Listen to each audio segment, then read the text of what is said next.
The AVE stock analysis and price predictions for Friday. Is Dave incorporated stock a buy? I'll be breaking all that down in this very brief, short 1-minute video. I'm the only guy in this page with a track record of 44,000 videos and 5 years of experience. When I say this, people think I'm exaggerating or something. My man, it's all documented then.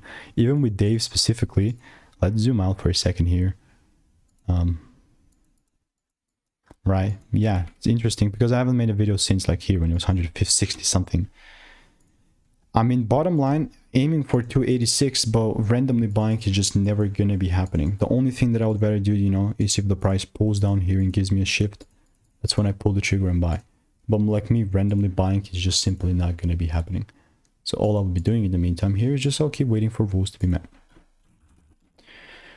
And by the way, okay, yeah, this is interesting. We have a like earnings report or whatever that was read just recently, and without that solid confirmation, me buying is just not going to be happening, like straight up. So if you want to stay tuned and get free money making emails and insights, click the first link in the description. See you in the next one.